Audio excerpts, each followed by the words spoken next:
Le 18 juin 1943 paraissait dans le toujours excellent Je suis partout la critique de François Vineuil du film Le Baron Fantôme, sous le titre La grâce de l'aventure, texte intégral.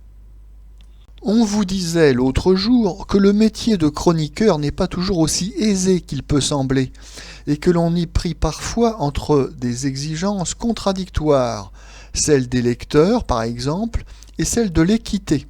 Le lecteur, le plus souvent, investit le chroniqueur d'attributions fort lourdes, dont la moindre n'est pas celle de conseiller de ses plaisirs.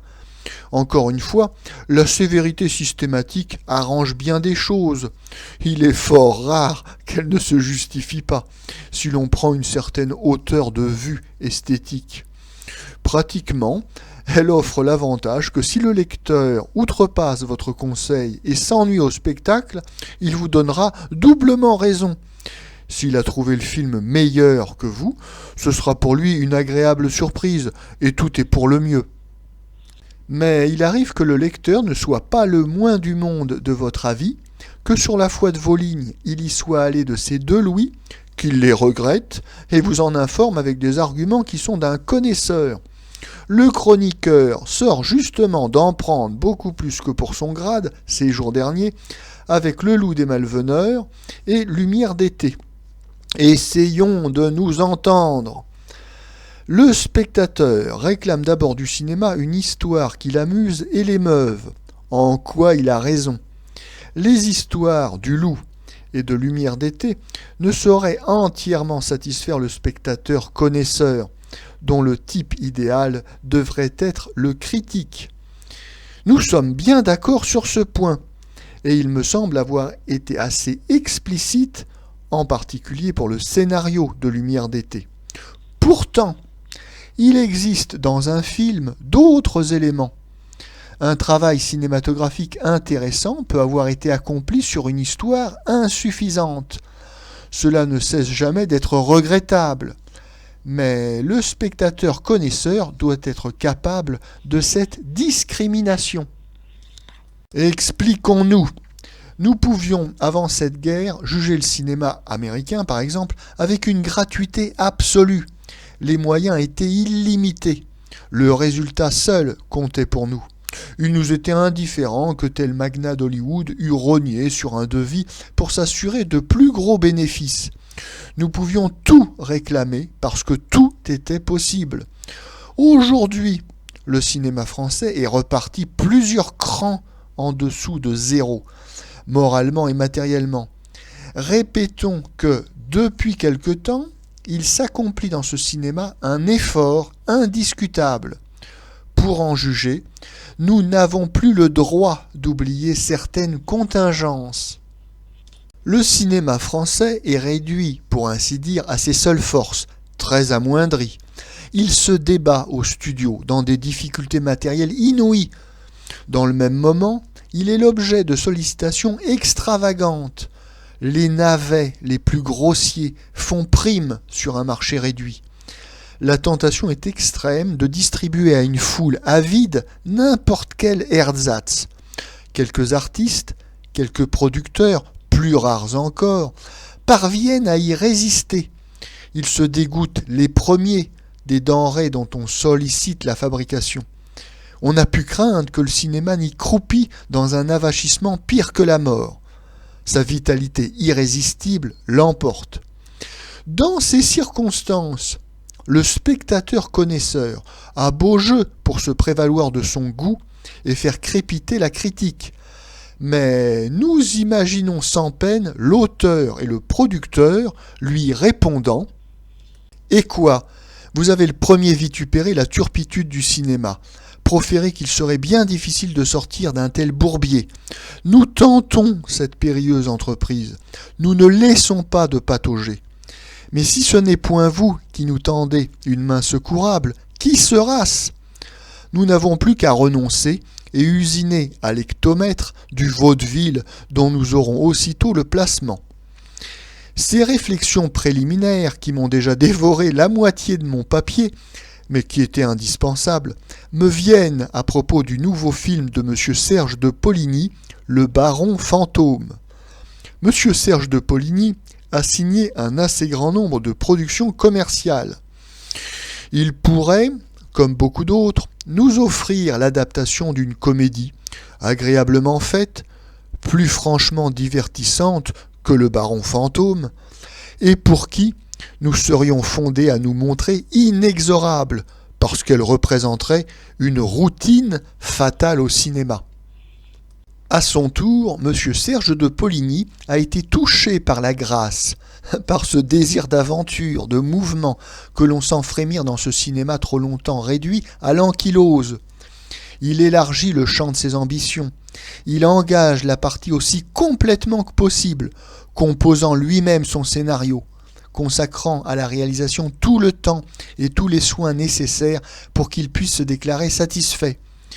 Il serait à peine besoin de signaler les points les plus discutables du film, tant il saute aux yeux. Cela concerne surtout le scénario, comme il arrive si souvent en France. Il s'agit de deux jeunes filles pauvres, l'une noble, l'autre roturière, vivant loin du monde dans un château dont le possesseur, leur oncle, baron d'Empire, monarchiste et misanthrope, disparut mystérieusement.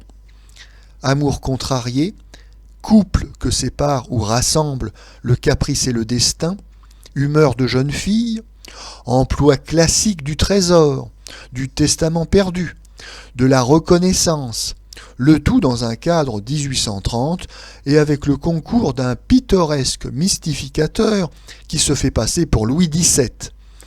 Le spectateur n'a point besoin d'être grand clair pour voir que cette histoire tend assez souvent à se disperser, qu'elle est longuette sans être très étoffée, qu'à partir de la découverte du testament, le dénouement est acquis, alors que de nombreuses scènes se dérouleront encore.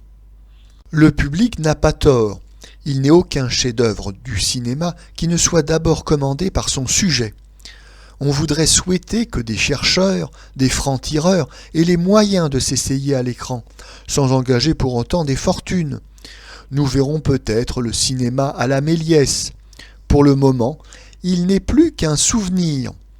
On peut tout se permettre, quand on écrit un livre, avec 50 francs de papier.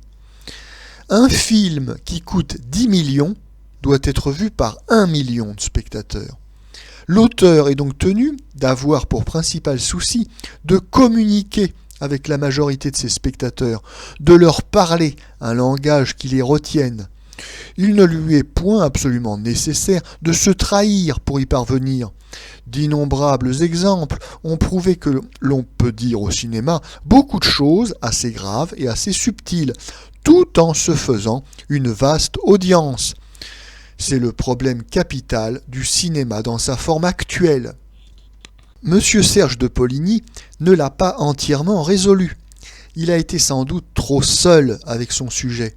Il est bon au cinéma qu'une équipe confronte, corrige, développe entre soi ses idées. C'est une des conditions presque nécessaires de toute entreprise collective. Et le cinéma en est une, au premier chef. M. Jean Cocteau, dialoguiste du Baron Fantôme, doit être, on l'imagine, un collaborateur passablement encombrant. Son travail est souvent adroit, mais son texte n'a pas dû simplifier la tâche de l'auteur. Il complique souvent une action qui se joue déjà souvent sur des pointes d'épingle, qui demanderait plutôt à être ramenée à des lignes nettes. Il était presque fatal que telle de ses répliques fit dévier une séquence, entraîna des digressions. Il y a chez M. Cocteau de la vieille girouette, émue par le vent de poésie qui souffle sur le jeune théâtre, et dont notre ami Lobreau a souvent dit ce que nous pensons aussi fermement que lui. De là aux artifices, voire aux poncifs, il n'y a plus très loin.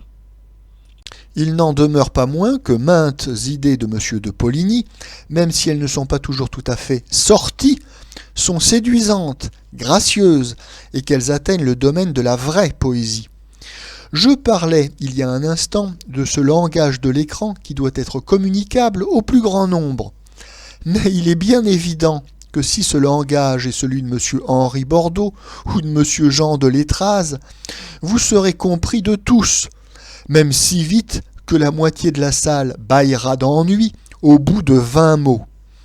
En s'efforçant de faire dire au cinéma des choses un peu plus nuancées et délicates qu'à l'ordinaire, on risque la difficulté, on ne réussit pas à tous les coups. Il n'est cependant point de progrès au cinéma si l'on ne prend pas ce risque. Serge de Poligny vient de le faire avec une crânerie plus méritoire que jamais. Nous emportons du Baron Fantôme le souvenir d'images un peu flottantes, se déroulant sur un rythme ralenti, qui ne s'accorde pas toujours avec leur légèreté, mais charmantes. Robe blanche, nostalgie et désir de la jeunesse, promener dans un vieux parc sous le soleil printanier ou les brumes d'octobre. Semer aussi des touches d'humour qui nous rappellent que nous sommes plus près du conte que du drame, et que des fées gentilles ou un peu ironiques cicatriseront de leurs doigts les blessures des petits cœurs. Mes prédilections personnelles peuvent aller à un genre plus robuste, ce qui ne m'empêche point d'apprécier l'amabilité de celui-ci et le goût qu'on y a dépensé, le tact avec lequel les accessoires connus du fantastique, chat noir, porte grinçante, écharpe flottante, y sont utilisés. Le Baron Fantôme est le type du film où le connaisseur doit trouver son plaisir s'il possède, suffisamment délié, ce sens cinématographique qui demeure mystérieux parce que personne n'en a encore entrepris la véritable analyse. Le Baron Fantôme me semble appeler la sympathie du connaisseur. C'est le film d'un civilisé. Il reste à savoir s'il marque un retour aux agréments et au raffinement d'une certaine forme de la civilisation, ou s'il n'en est plus que l'un des derniers soupirs, avant le triomphe définitif d'une barbarie que les dernières Tino-Rosseries symbolisent fort bien. Encore une fois, le spectateur peut être un de ceux qui en décideront. La partition tranche, par les soins que lui a donnés son auteur Louis Bedz, sur ces informes agrégats de bruit que l'on appelle d'ordinaire de la musique de film. De l'interprétation se détache avant tout Janie Holt, fort bien photographiée, chargée du rôle le plus important, qui y apporte beaucoup de finesse. Alain Cuny est décidément un comédien pour le seul ralenti, décomposant, décantant le moindre geste, et constituant finalement un assez lourd handicap pour le spectacle. Les autres rôles sont tous plus ou moins épisodiques, le Baron Fantôme étant le contraire d'un film d'acteur, ce qui ne nous fâche point. Ils sont tenus le mieux du monde par une très brillante distribution. Madame Dorzia, Monsieur Lefort, Mademoiselle Joyeux, Monsieur Clarion, Monsieur Alerme, Monsieur Saint-Val, Mademoiselle Marguerite Pierry.